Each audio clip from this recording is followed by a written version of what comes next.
أعوذ بالله من الشيطان الرجيم بسم الله الرحمن الرحيم الحمد لله رب العالمين وصلی اللہ علی محمد وآلہ الطاہرین۔ اما بعد، رہبر انقلاب کی سیاسی زندگی اور آپ کے جو زندگی کے کارنامے ہیں، ان کارناموں کے پیچھے جو افکار ہیں، جو فکریں ہیں، اس پر گفتگو ہو رہی تھی۔ رہبر شہید کے افکار اس عنوان سے، اور وہ افکار کی جس کی جڑیں، جس کی بنیادیں وہ اسلام کے بیسک اصولوں میں سے، قرآنی اصولوں میں سے، اور انبیاء اور ائمہ علیہم الصلاۃ والسلام کی زندگی کے اصولوں میں سے ملتی ہے، اور جس کے نتیجے میں وہ زندگی نظر آئی کہ جو صرف مومنین کے لیے، امت مسلمہ کے لیے نہیں بلکہ پوری دنیا کے لیے تعجب اور حیرت کا باعث بنی ہے۔ تو بنیادی طور پر ہم یہ دیکھ رہے تھے کہ ایک انسان کی ایسی زندگی کن افکار کی بنیاد پہ ہوتی ہے، اور ان افکار کو گہرائی سے سمجھنا، ان فکروں کو، اس نظام فکری کو جو رہبر انقلاب کی زندگی کا فکری نظام تھا، اس کو جو ہے گہرائی سے اگر سمجھا جائے تو ممکن ہے کہ بہت سارے راستے کھلتے ہوں، ایک جوان کے لیے، ایک مومن کے لیے، ایک امت کے افراد کے لیے، امت کے گروہ کے لیے۔ اس لیے ہم آج کی گفتگو کو رسول اللہ صلی اللہ علیہ وآلہ وسلم کی ایک حدیث سے شروع کرتے ہیں، اور اس حدیث کے ذیل میں رہبر انقلاب کی زندگی بھی اور زندگی کے وہ بنیادی افکار اور سوچ کو، نظام فکری کو دیکھنے کی کوشش کریں گے۔ حدیث معروف ہے، مشہور حدیث ہے، جو شیعہ اور اہل سنت دونوں جگہ پہ موجود ہے۔ شیعہ کتابوں میں ابھی ہم جو ہے جامع احادیث شیعہ، جو بہت بڑا مجموعہ ہے تمام احادیث کو جو ہے جہاں پہ اکٹھا کیا گیا ہے، اسی طرح سے صحیح بخاری جو اہل سنت کی صحاح ستہ میں سب سے پہلے نمبر کی کتاب ہے، زمانے کے لحاظ سے بھی اور مرتبے کے لحاظ سے بھی پہلے نمبر کی کتاب ہے، اس میں بھی یہ حدیث موجود ہے کہ جس میں رسول اللہ صلی اللہ علیہ وآلہ وسلم نے فرمایا کہ کلکم راعٍ و کلکم مسئول عن رعیتہ۔ یہ حصہ حدیث کا بہت ہی مشہور ہے کہ تم میں سے ہر ایک جو ہے وہ نگران ہے، نگہبان ہے، دیکھنے والا ہے، اور ہر ایک جو ہے وہ کلکم مسئول عن رعیتہ، اور تم میں سے ہر ایک جو ہے مسئول ہے، مسئول یعنی جسے سوال کیا جائے گا، یعنی ذمہ دار۔ تم میں سے ہر ایک ذمہ دار ہے اپنے ماتحت لوگوں کے لیے۔ یہاں پہ رعین اور رعیت کی مثال اس لیے دی کہ را جو ہے عام طور سے چرواہا کہا جاتا ہے عرب میں، چرواہے کو، اور وہ اس لیے دی جاتی ہے چونکہ عرب میں خاص کر، ورنہ اس زمانے میں جو ہے عام طور سے لوگوں کے پاس جو سب سے بڑی پراپرٹی ہوتی تھی وہ جو ہے وہ جانور ہوا کرتے تھے، چونکہ زمینوں وغیرہ کی تو اس زمانے میں کوئی قیمت نہیں تھی، لوگوں کی تعداد، پاپولیشن پوری دنیا میں اتنی کم تھی، زمینیں بے انتہا موجود تھیں، تو زمینوں کی کوئی قیمت نہیں ہوتی، جو جہاں پہ چاہے جا کے زمین آباد کر لے وہ اس کی زمین ہو جاتی تھی، یہ قانون بھی تھا۔ لہٰذا جو سب سے بڑی دولت جو ہوا کرتی تھی وہ ہوتی تھی انسان کے پاس جانور کتنے موجود ہیں، اور انہی جانوروں کے اوپر بہت ساری چیزیں ڈیپینڈ کرتی تھیں۔ اس لیے بہت ساری حدیثیں، بہت سارے مطالب جو ہے جانوروں کے اعتبار سے بیان کیے گئے ہیں سمجھ کے لیے۔ البتہ جانوروں کے لحاظ سے اور بھی دوسرے اخلاقی قصے اور کہانیاں اور کتابیں اور داستانیں اور واقعات بھی ہیں جس میں بہت ساری انسانی زندگی کے نمونے موجود ہیں، اور جس میں انسانی زندگی کے لیے بہت ساری جو ہے مثالیں پیش کی گئی ہیں، اور قصوں کے ذریعے سے بہت سارے مطالب سمجھائے گئے ہیں، خاص کر اخلاقی مطالب، سماجی مطالب، جو ہندوستان کے کلچر میں بھی ان کتابوں میں رہا ہے اور ایرانی کلچر میں بھی بہت زیادہ رہا ہے۔ تو خیر ابھی اس طرف ہم نہیں جاتے ہیں، اس حدیث کا مطلب سمجھتے ہیں کہ جس میں یہ کہا گیا کہ تم میں سے ہر ایک، کوئی بھی انسان ہو، ہر ایک اس کی ایک ذمہ داری ہے، وہ مسئول ہے، وہ راعی ہے اپنے ماتحت لوگوں کے لیے، اپنے آس پاس کے لوگوں کے لیے۔ اب یہ کہ اس کے ساتھ جتنے لوگ اس سے جڑے ہوئے ہوں اسی اعتبار سے اس کی ذمہ داری ہوتی ہے۔ پھر اس حدیث کی تھوڑی سی وضاحت بھی جو عام طور سے نہیں پڑھی جاتی، وضاحت میں یہ ہے کہ الامام راعٍ و مسئول عن رعیتہ، جو امام ہوگا، جو حاکم ہوگا، جو امام امت ہوگا، وہ اپنی پوری رعیت، پوری امت کا پھر وہ ذمہ دار اور مسئول ہو جاتا ہے۔ والرجل راع فی اہلہ و مسئول عن رعیتہ، یہ ایک طرح سے حدیث کی وضاحت ہے۔ جو ضمن حدیث میں موجود ہے کہ ایک مرد اگر ہے تو وہ اپنے پورے گھر کا جو ذمہ دار ہے، اور اپنے ماتحت جو گھر میں لوگ ہیں ان کا وہ مسئول ہے کہ کبھی کبھی جو ہے گھر میں جب مسائل پیدا ہوتے ہیں، اختلاف ہوتا ہے، دوریاں ہوتی ہیں، تو ٹھیک ہے، ممکن ہے کہ رول کسی کا زیادہ ہو، کبھی کسی خاتون کا رول زیادہ ہو، لیکن بہرحال ذمہ داری زیادہ مرد پہ آتی ہے کہ وہ کیوں کنٹرول نہیں کیا گیا، چونکہ قرآن نے جو ہے یہ ذمہ داری مردوں کے حوالے کی ہے۔ خواتین کے حوالے بھی بہت ساری ذمہ داریاں ہیں، لیکن یہ ذمہ داری پورے گھر کو سنبھالنے کی ذمہ داری جو ہے یہ مرد کی ہوتی ہے، جس میں سب لوگ مل کے رول ادا کریں تو زیادہ اہم ہوتا ہے۔ پھر خواتین کے لیے بھی فرمایا قرآن نے کہ وَالْمَرْأَةُ رَاعِيَّةٌ فِي بَيْتِ زَوْجِهَا، ایک خاتون جو ہے اپنے شوہر کے گھر میں ذمہ دار ہے، وَمَسْئُولَةٌ عَنْ رَعِيَّتِهَا، اور اس کے ماتحت جو لوگ اس کے گھر میں بچے ہیں ان کی تربیت کے لیے، ان کے رہن سہن کے لیے، وہ بھی جو ہے مسئول ہے۔ مسئول یعنی جس سے سوال کیا جائے، سوال کس سے کیا جاتا ہے؟ اسی سے جو کسی چیز کا ذمہ دار بنایا جاتا ہے کہ بھئی یہ آپ کی ذمہ داری ہے، اگر اس کو صحیح حق ادا نہیں ہوگا تو آپ سے سوال کیا جائے گا۔ کون سوال کرے گا یہ مسئلہ الگ ہے، دنیا سوال کرے گی، لوگ سوال کریں گے، اللہ کی بارگاہ میں سوال ہوگا، یہ الگ بحث ہے، ابھی اس بحث کو نہیں کرتے۔ والخادم راع فی مال سیدی ومسئول عن رعیتہ، یہاں تک کی مثال دی کہ حتیٰ خادم بھی جو ہے، خدمت کرنے والا جو گھر میں موجود ہے یا کہیں بھی خدمت کرنے والا ہے، وہ اس کا ذمہ دار ہے، جو کام دیا گیا۔ ایک گیٹ کیپر کا کام ہے تو وہ وہاں کا ذمہ دار ہے۔ پھر آخر میں یہ کہ فَكُلُّكُمْ رَاعٍ وَمَسْئُولٌ، پھر تاکید ہوئی کہ بس اس لحاظ سے دیکھا جائے تو تم میں سے ہر ایک جو ہے وہ مسئول ہے اور ذمہ دار ہے اپنے ماتحت لوگوں کے لیے۔ اس لحاظ سے اگر دیکھا جائے رہبر انقلاب کی زندگی کو، کہ ایک ایسی ذمہ داری کی زندگی جو نظر آئی ہے ایک طولانی مدت، یہ نہیں کہ 2-4 سال کے لیے، بلکہ ایک لمبی مدت میں ذمہ داری کی جو زندگی اپنائی ہے، قبول کی ہے۔ البتہ کبھی یہ ہوتا ہے کہ بہت بڑی ذمہ داری ہو رہی ہوتی تو انسان جو ہے اپنے آپ کو اس ذمہ داری کو لینے میں ہچک رہا ہوتا ہے، اس لحاظ سے نہیں کہ جو ہے ہم ذمہ داری لینا نہیں چاہتے، بلکہ اس لحاظ سے کہ ممکن ہے کوئی اور بھی اس سے بہتر ذمہ دار ہو سکتا ہو۔ یعنی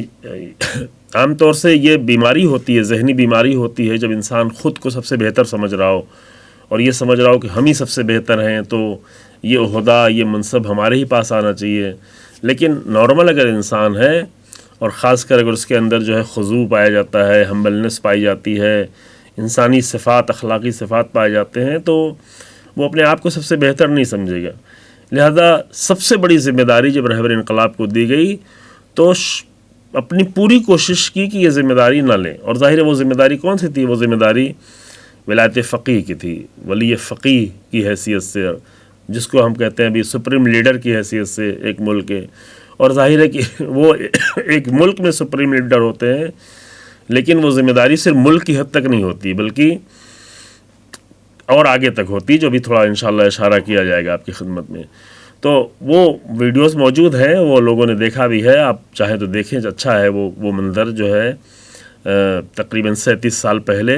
کہ جب یہ ذمہ داری رہبر انقلاب کو دی گئی، تو رہبر انقلاب وہ ذمہ داری کسی بھی طرح سے لینے کو، سب دینے کے لیے تیار تھے لیکن رہبر انقلاب لینے کے لیے تیار نہیں تھے۔ لیکن جب یہ سب نے یہ طے کیا، اس زمانے میں یہ اسمبلی جو ہوتی تھی، اسمبلی آف ایکسپرٹس، جس کو مجلس خبرگان کہتے ہیں، کہ جو رہبر کا انتخاب کرتی ہے، اور اس اسمبلی کو، اس مجلس کا انتخاب عوام ڈائریکٹ کرتی ہے۔ بہت ساری چیزیں لوگوں کو نہیں معلوم ہے، ایران کا جو سسٹم ہے اس کے بارے میں، انتخابات کا جو سسٹم ہے اس کے بارے میں، لوگ یہ سمجھتے ہیں کہ رہبر ہے تو پھر سب ان کے انڈر میں، ہاں بالکل انڈر میں ہے، لیکن رہبر کا انتخاب بھی جو ہے وہ ایک مرحلے سے، جیسے ہاں انڈیا میں جو ہے پارلیمنٹ کے ممبرس آف پارلیمنٹ کا انتخاب عوام کرتی ہے، اور یہ پارلیمنٹس ممبر اکٹھا ہو کر جو ہے منسٹر اور پرائم منسٹر ان سب کا انتخاب کرتے ہیں۔ ایران میں صدر کا الیکشن ڈائریکٹ ہوتا ہے، اور پارلیمنٹ ممبرس کا الیکشن جو ہے وہ ڈائریکٹ ہوتا ہے، لیکن رہبر کے الیکشن ڈائریکٹ نہیں ہوتا ہے، بلکہ چونکہ یہ بہت بڑی ذمہ داری کا مسئلہ ہے، بہت بڑی ذمہ داری کا مسئلہ ہوتا ہے، ہر ایک انتخاب کرنے میں ممکن ہے کہ ڈائریکٹ انتخاب میں دوسری چیزوں کے اثرات ہو جائیں، لہٰذا اس کا پورا الیکشن ہوتا ہے عوام کے درمیان میں، ہر 8 سال میں یہ الیکشن ہوتا ہے کہ جہاں پر ابھی اس زمانے میں جب رہبر کا انتخاب ہوا تو 82 لوگ تھے، ابھی 86 لوگوں کی تعداد ہے، ممکن ہے بعد میں کچھ اور بھی بڑھ جائے آبادی وغیرہ کے لحاظ سے۔ ان کا عوام انتخاب کرتی ہے، پھر وہ ایکسپرٹس جو ہے، ایکسپرٹ یعنی وہ علم کے لحاظ سے، دین کے لحاظ سے، فقہ کے لحاظ سے اور بہت ساری چیزوں کے لحاظ سے ان کی ایکسپرٹیز کو دیکھا جاتا ہے، چیک کیا جاتا ہے، باقاعدہ امتحان ہوتا ہے الیکشن میں کھڑے ہونے کے لیے۔ اور یہ بہت ہی اہم ہے کہ الیکشن میں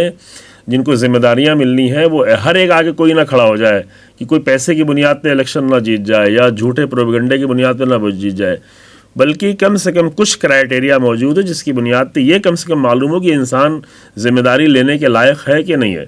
تو وہ ہوتا ہے۔ اور وہ عوام الیکشن کرتی ہے، عوام ووٹ دیتی ہے، وہ لوگ جو ہے پھر رہبر کو انتخاب کرتے ہیں۔ وہ رہبر کا انتخاب ممکن ہے کہ جیسے ابھی جو ہے 37 سال بعد کرنا پڑا تو کیا، خطرہ بھی تھا، بم بھی گرایا گیا قم میں، اس بلڈنگ پر جہاں پہ ان کو اکٹھا ہونا تھا وہاں پہ حملہ کیا گیا، ابھی تک اس کے آثار موجود ہیں، وہاں پہ ٹوٹی ہوئی بلڈنگ ہے، لیکن انہوں نے اپنی جان کو خطرے میں ڈال کے بہرحال وہ انتخاب کیا۔ اور جب انتخاب ہوا تو رہبر کسی بھی طرح سے خود لینے کو تیار نہیں تھے، لیکن جب سب لوگوں نے طے کیا کہ رہبری کے لیے اور سپریم لیڈر کے لیے سب سے مناسب جو ہے شخصیت وہ خود آیت اللہ خامنئی رحمۃ اللہ علیہ کی ہے، تو پھر یہ ذمہ داری جب دی گئی تو پھر ان کا یہی خود جملہ ہے کہ تقریر میں ایک گفتگو میں انہوں نے فرمایا کہ قرآن کی آیت کو پڑھتے ہوئے، جس کے پہلے بھی اشارہ کیا جا چکا ہے کسی پروگرام میں، کہ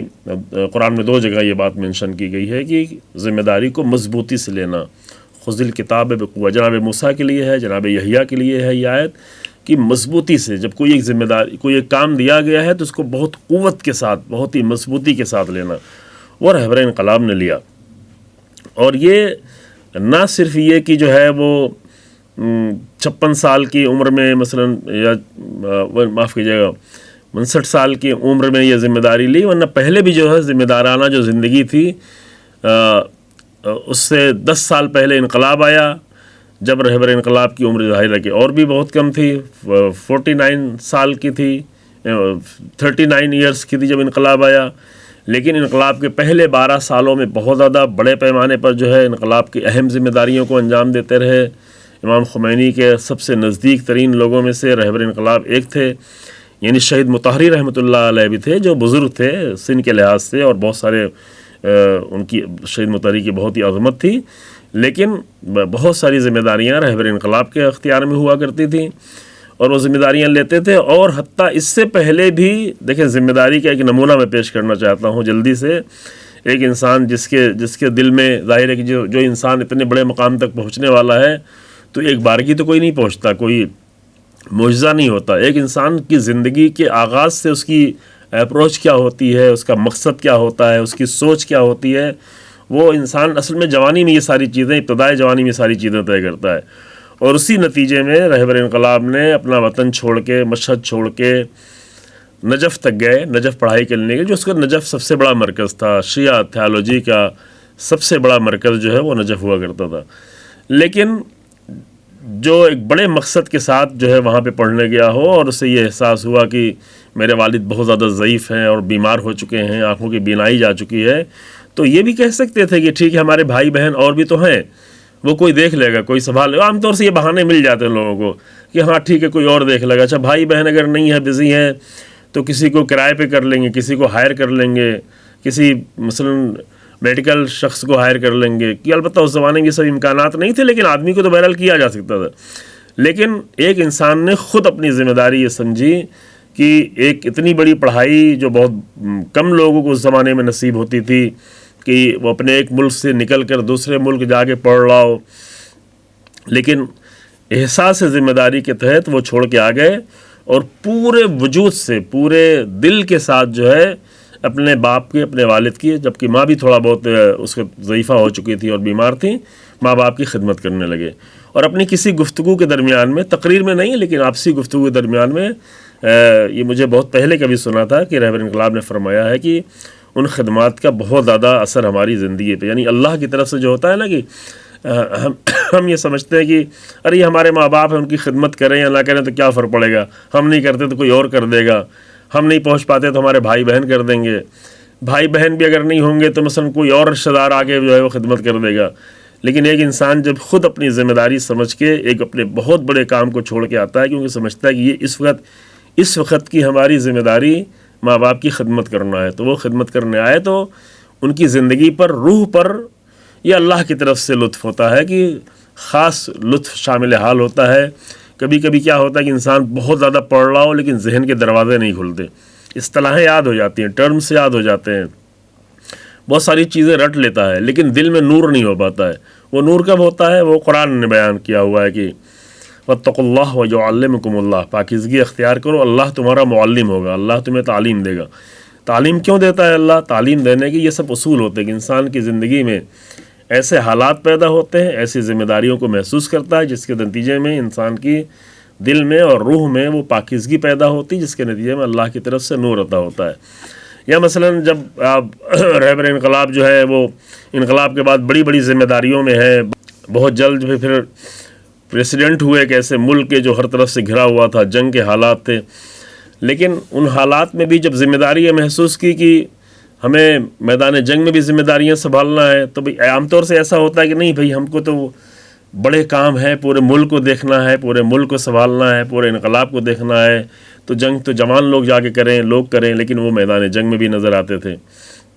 ذمہ داری کے تحت. ان کے فرزند نے جب جیسے ہی اس عمر کے لائق ہوئے، عام طور سے ایران میں 18 سال کی عمر ہوتی تھی جب میدان جنگ میں جانے دیتے تھے، ورنہ جانے نہیں دیتے تھے. ابھی میں 2 دن پہلے کی ویڈیو دیکھ رہا تھا یہاں پر ابھی ان حالات میں کہ ایک بچہ ہے جو میرے خیال سے کچھ 14-15 سال کا ہے، وہ نہ 17 سال کا نہ 18 سال کا، وہ آگے کہہ رہا ہے مسجد میں اپنا نام لکھا رہا ہے، جو تقریباً 3 کروڑ لوگوں نے اپنا نام رجسٹریشن کرایا ہوا ہے کہ باطل کے خلاف اور ظالموں کے خلاف جنگ کرنے میں ہم رہیں گے.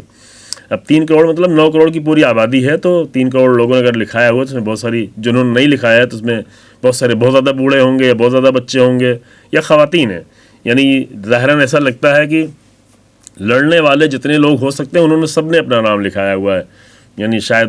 99% یا اس سے کچھ کم لوگوں نے. تو وہ نوجوان آیا، وہ ویڈیو میں دیکھ رہا تھا، تو وہ سامنے والا انسان کہہ رہا تھا یہ جنگ کرنے جانا ہے، پکنک پہ نہیں جانا ہے، یہ جنگ کرنا ہے، یہاں کوئی اس کے لیے نہیں جا رہے ہیں، کوئی کھیل کود کے لیے نہیں جا رہے ہیں. تو کہہ رہا ہاں مجھے معلوم ہے جا رہا ہوں. تو کہا نہیں پھر بھی تمہیں نہیں جانے دیا جائے گا، اس میں ذمہ داری کی بات ہے، ماں ہونا چاہیے، باپ کی اجازت ہونا چاہیے. تو پیچھے ماں کھڑی ہوئی تھی، وہ آگے بڑھ کے آ گئی کہ ہاں ماں کی اجازت ہے، میں ہوں، یہ میرا ہی بیٹا ہے، میں نے اجازت دی ہے، آپ اس کا نام لکھیں. تو کہا باپ کا نہیں، باپ کی بھی اجازت ہے، ماں باپ دونوں کی اجازت ہے. تو یہ حالات تھے. ابھی یہ حالات پہلے ہم لوگ جب ایران میں تھے 20 سال تو یہ سنتے تھے کہ ایسے حالات تھے 8 سال کی جنگ میں، لیکن ابھی لوگ دیکھ رہے ہیں ماشاءاللہ. تو اس زمانے میں بھی رہبر انقلاب کے فرزند جو ابھی رہبر ہیں، اللہ حفاظت فرمائے، اور اللہ نے محفوظ رکھا بموں سے اور میزائلوں کے درمیان سے حفاظت فرمائی اور محفوظ رکھا، اللہ ان کو طول عمر عطا فرمائے. صرف 17 سال کی عمر میں جب پہنچے تو میدان جنگ میں، اور یہ دور وہ تھا کہ جب رہبر انقلاب پریسیڈنٹ تھے، پریسیڈنٹ کے دوسرے دور میں تھے، کیونکہ 17 سال کی عمر تک پہنچتے 6 سال کی جنگ ہو چکی تھی. 8 سال کی پوری جنگ تھی، 6 سال کی جنگ ہو چکی تھی. تو ابھی 18 سال کے انتظار نہیں کیا اور میدان جنگ میں گئے، اور میدان جنگ میں جانے کے بعد اہم ترین یہ بھی نہیں کہ چلو رہبر کے بیٹے ہیں تو چلو ایسے ہی تکلفاً آ جائیں دیکھنے کے لیے، نہیں، اہم ترین آپریشن میں شریک ہوئے. مثلا بیت المقدس 2، بیت المقدس 3، بیت المقدس 4، یہ بڑے بڑے آپریشن تھے. آپریشن کے نام ہے مرصاد، اور ایک اور بھی آپریشن، 4-5 بڑے آپریشن میں جو آخری جنگوں کے سب سے بڑے آپریشنز تھے اس میں باقاعدہ شریک ہوئے. اور اسی زمانے میں IRGC کے جو کمانڈرز تھے ان کے جو ہے اس جنگ کے درمیان میں جو رابطے تھے، اب ظاہر ہے کہ 17 سال کی عمر میں کس طرح سے میدان میں تھے، کتنا فرنٹ لائن میں تھے، کیسے زخمی ہوئے، وہ روابط ہے جس کی بنیاد پر ابھی جو ہے وہ دکھائی پڑ رہا ہے، اور وہ اثرات بھی دکھائی پڑ رہے ہیں. اور رہبر انقلاب کی زندگی میں یہ چیز دکھائی پڑ رہی تھی، جو انسان میدان جنگ میں حاضر ہوا. میدان جنگ میں جانے کا مطلب ہے کہ کبھی بھی انسان زخمی ہو سکتا ہے، کبھی بھی ہاتھ پیر اس کا جا سکتا ہے، اور کبھی بھی شہادت ہو سکتی ہے، چونکہ بہت ہی آسانی سے شہادت ہوتی تھی. شہادت بھی دوسرے پروگرام میں بیان کیا گیا کہ کیمیکل بم مار دیے جاتے تھے جو بہت سخت شہادت ہوتی، یہ سب کچھ ہو سکتا تھا. لیکن وہاں پر جو ہے موجود ہوتے تھے صرف رہبر انقلاب نہیں، اور بھی بہت سارے ذمہ داران اور ذمہ دار لوگوں کے گھر کے افراد، ان کے بیٹے شہید چمران جیسے لوگ جو خود وزیر جنگ تھے اور وزیر دفاع تھے،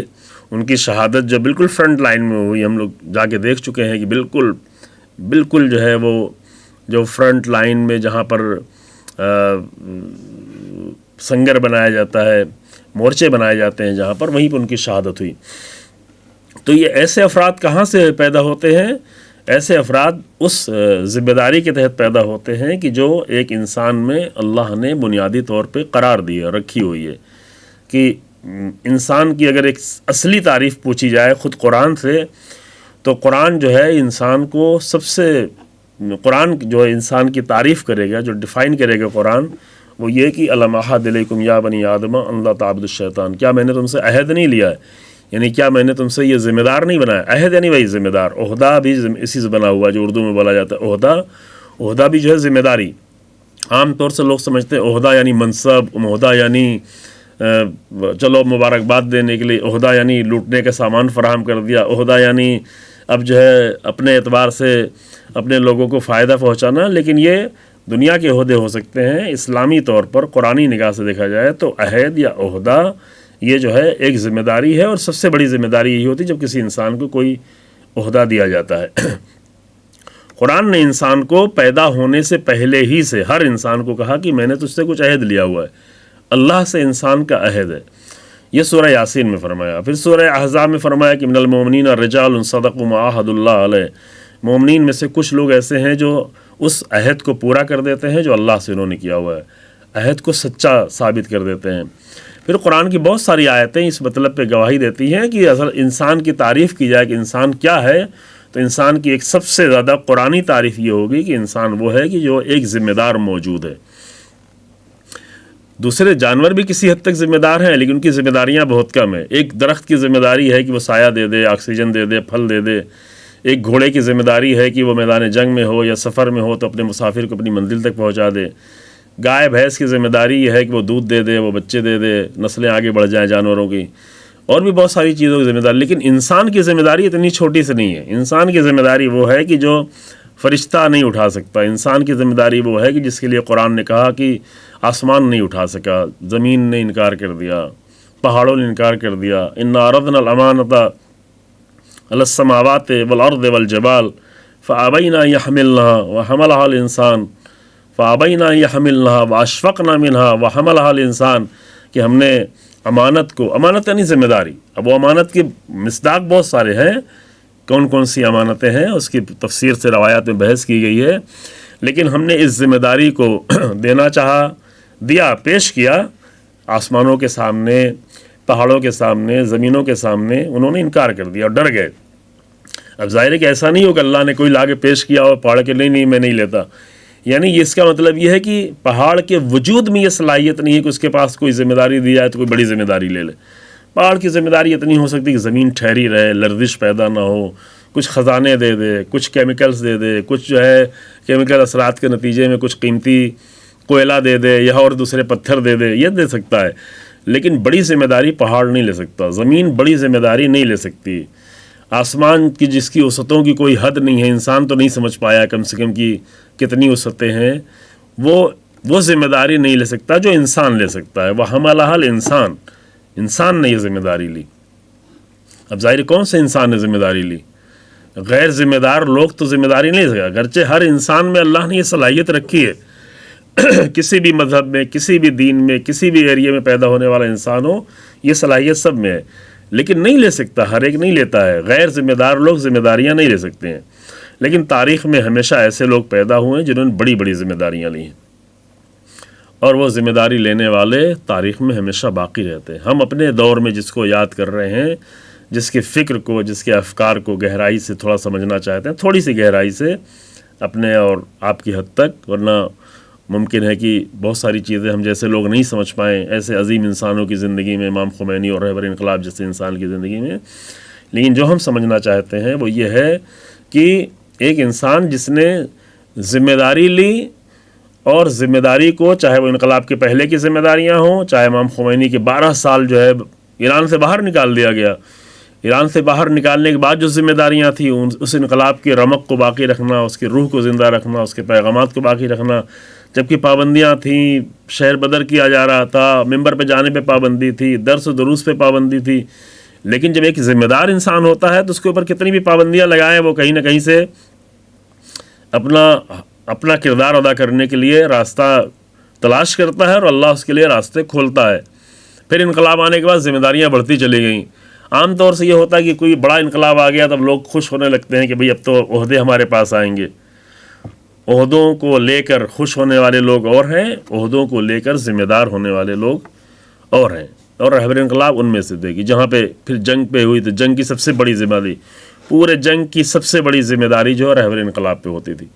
یعنی پورے جنگ کا سب سے بڑا ذمہ دار ڈائریکٹ امام خمینی رحمۃ اللہ علیہ نے رہبر انقلاب کو قرار دیا ہوا تھا۔ تو ایک انسان جو حکومت کو بھی دیکھ رہا ہے، ملک کو بھی دیکھ رہا ہے، پریسیڈنٹ شپ کو بھی دیکھ رہا ہے، لیکن جنگ کے مسائل کو بھی دیکھ رہا ہے، پھر اس کے بعد امام خمینی کے بعد اس سے بھی بڑی اور سب سے بڑی ذمہ داری دے دی گئی کہ اب پورے نظام کو دیکھنے کی ذمہ داری ہے۔ اور نظام کی جب بات آتی ہے تو ولایت فقیہ کی بات آتی ہے تو پہلے ذہن میں تصور ہوتا ہے کہ وہ ایران میں ولی فقیہ تھے،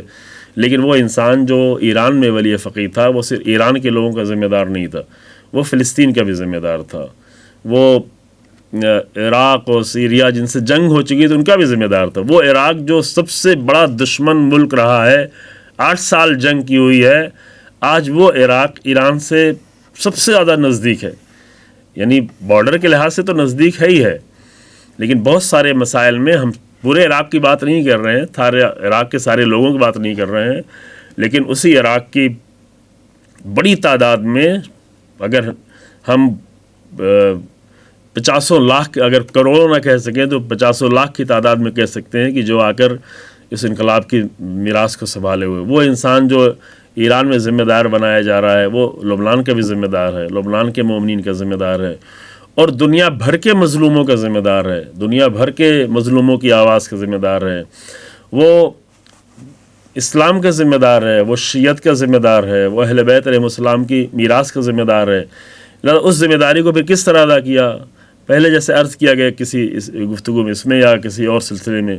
کہ عام طور سے لوگ یہی سمجھ رہے تھے کہ ایک عالم ہے، ایک امامہ لگائے ہوئے سر پہ تو کیا کیا کریں گے، لیکن وہ پورے ملک میں تعلیم کے بھی ذمہ دار ہیں، یعنی پورے ملک کے ایجوکیشنل سسٹم کو بہتر سے بہتر کرنے میں، اور 37 سالوں میں اتنا بہتر کر دیا کہ آج پوری دنیا حیرت میں ہے کہ کیسے جو ہے یہ ممکن ہو سکتا ہے کہ ایک انسان اتنی جلدی اتنی بلندی تک لے جائے، چونکہ پروپیگنڈا تو بہت زیادہ کیا گیا تھا، لیکن اب پوری دنیا دیکھ رہی ہے،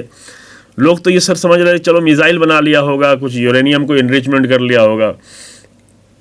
لیکن نہیں، ہر میدان میں جا کے جب دیکھتے ہیں تو انسان حیرت کرتا ہے۔ تو یہ کچھ ایسے خود بخود نہیں ہو گیا، یا ایسا بھی نہیں ہو گیا کہ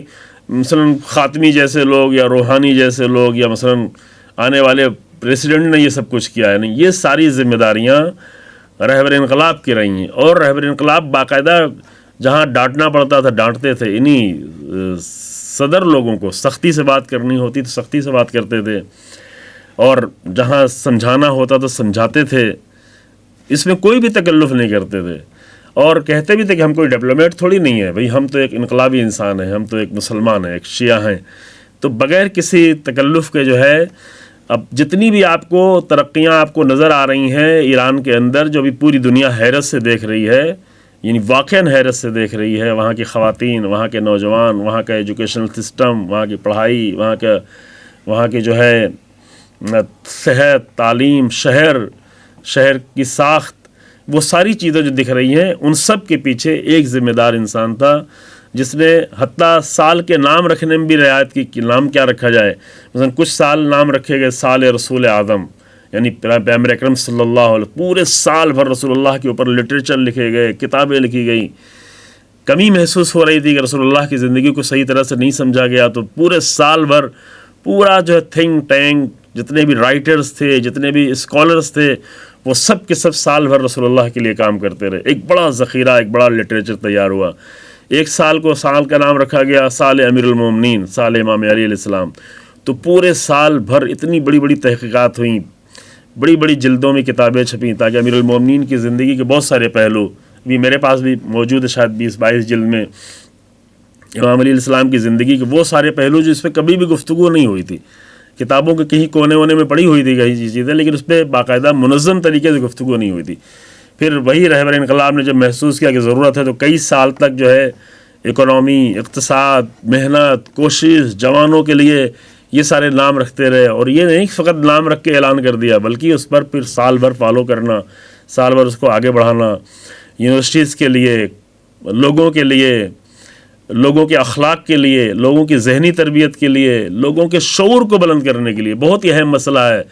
کہ مسلسل رہبر انقلاب کی تقریریں، چونکہ ہم لوگ بہرحال سنتے رہے وہاں پہ رہ کے، اور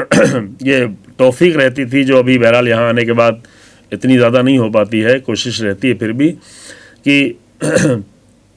ہر مناسب موقع پہ 2 4 6 دن بعد، کبھی دوسرے دن، کبھی 5ویں دن، کبھی 8ویں دن رہبر انقلاب کی ایک بڑی تقریر ہوتی تھی۔ اس میں کن پہلوؤں پہ توجہ کی جاتی تھی؟ جس میں ایک بہت ہی اہم پہلو ہوتا تھا کہ لوگوں کو بیدار کرنا، لوگوں کو آگاہ کرنا، لوگوں کو عالمی مسائل سے آگاہ رکھنا، لوگوں کو صرف جو ہے وہ روٹی اور کپڑے اور مکان میں الجھا کے نہیں رکھنا، بلکہ بڑے مسائل قوم کے سامنے رکھنا تاکہ وقت پہ وہ کام آ سکیں۔ اور وہ ابھی دکھائی پڑ رہا ہے کہ جس طرح سے رہبر انقلاب نے اپنی تقریروں کے ذریعے سے لوگوں کی تربیت کی تھی، یعنی انسان حیرت میں کیسے ہو سکتا ہے کہ اتنے بموں اور اتنے اسلحوں کے درمیان میں ایک قوم ایسے کھڑی ہو، بچے کھڑے ہوں، جوان کھڑے ہوں، عورتیں کھڑی ہوں، 1 2 دن نہیں، پورے 2.5 مہینے تک کھڑی ہوں۔ تو یہ اس ایک انسان کی ذمہ داری کے ادا کرنے کا نتیجہ ہے جو ابھی ہم دیکھ رہے ہیں۔ اس موضوع پر بہت زیادہ سوچا جا سکتا ہے، بہت زیادہ گفتگو کی جا سکتی ہے، لیکن طے یہ ہے کہ بہرحال کچھ پہلو کو ہم مختصر طور پر بحث کریں تاکہ ایک باب کھلے انسان کے سوچنے کے بارے میں، اور ایک انسان کے بارے میں، ایک انسان کی عظیم زندگی کے بارے میں تھوڑی سی گہرائی کے ساتھ سوچا جائے۔ اور یہ صرف اس لیے نہیں ہے کہ ایک انسان کی فضیلت بیان کی جائے، بلکہ اس لیے ہے کہ ان اصولوں کی بنیاد پر ہم سب اپنے آپ کی تربیت کرنے کی کوشش کریں، اور اپنے شہید کو ہم یاد رکھیں۔ تو اس لیے یاد رکھیں تاکہ شہید کے اس مشن کو آگے بڑھا سکیں، اور شہید کے مشن کو کبھی بھی آگے نہیں بڑھایا جا سکتا جب تک کہ ان ذمہ داریوں کے احساس نہ ہو جس کو رہبر انقلاب ادا کر کے گئے ہیں۔ اللہ کی بارگاہ میں دعا ہے کہ اللہ ہم سب کو بہتر طور پر اپنی ذمہ داریاں سمجھنے کی توفیق عنایت فرمائے۔ حضرت ابراہیم کی وہ دعا جو سورہ بقرہ میں موجود ہے کہ ارنا مناسکنا، پروردگارہ ہمارے وظائف کو، ہماری ذمہ داریوں کو، ہمارے مناسک کو ہمیں دکھا دے، ہمیں کیا کرنا ہے، تو خود بتا، تو خود رہنمائی فرما۔ تو اللہ کی بارگاہ میں دعا ہے کہ اللہ ہم سب کو جو ہے اپنی ذمہ داریوں کا احساس دلائے، اس لائق سمجھے کہ ہم کو ذمہ دار بنائے، اور اس لائق سمجھے کہ شہیدوں کے اور انبیاء کے اور اولیاء الہی اور ائمہ اہل بیت علیہ السلام کے مشن میں اپنے آپ کو شریک رکھنے اور اس میں اپنا کردار ادا کرنے کی توفیق عنایت فرمائے۔ وآخر دعوانا الحمدللہ رب العالمین، وصلی اللہ علی محمد وآلہ الطاہرین۔